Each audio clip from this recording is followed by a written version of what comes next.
හරි. සුදු පුතේ එහෙනම් බලා ගන්න මොනවාද මේ කැතෝඩ ප්‍රතික්‍රියා? බලා ගන්න මොනවාද මේ කැතෝඩ ප්‍රතික්‍රියා? කවුද කැතෝඩ ප්‍රතික්‍රියා සිදු කරන්නේ? ධන අයන. ධන අයන කියලා කියන්නේ ඉලෙක්ට්‍රෝන ඌනාය. ධන අයන. බලන්න හයිඩ්‍රජන් ඉලෙක්ට්‍රෝන කරගත්තා පස්සේ H2 බවට පත් වෙනවා. කැල්සියම් ධන දෙක ඉලෙක්ට්‍රෝන දෙකක් ගත්තට පස්සේ කැල්සියම් බවට පත් වෙනවා. සෝඩියම් ධන එක ඉලෙක්ට්‍රෝනයක් ගත්තට පස්සේ සෝඩියම් බවට පත් වෙනවා.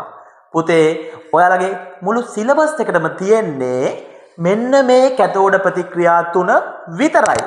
කීයද? මෙන්න කැතෝඩ ප්‍රතික්‍රියා තුන විතරයි. මේක හරියට පාඩම් කරගත්තොත්, හරියට දැනගත්තොත් උසස් පෙළටත් ඔයාට මේ කතාව පහසුවෙන්ම කරගන්න පුළුවන්.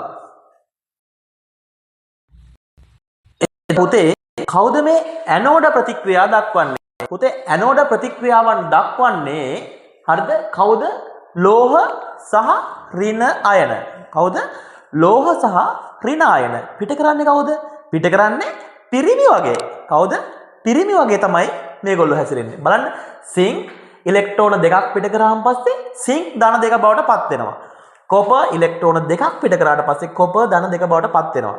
ඒ වගේම බලාගන්න මේ Cl ක්ලෝරයිඩ් අයනය. ඒ ක්ලෝරයිඩ් අයනය හරිද? පත් වෙන ඉලෙක්ට්‍රෝන දෙකක් ලබාගෙන කවුරු බවටද? Cl2 බවට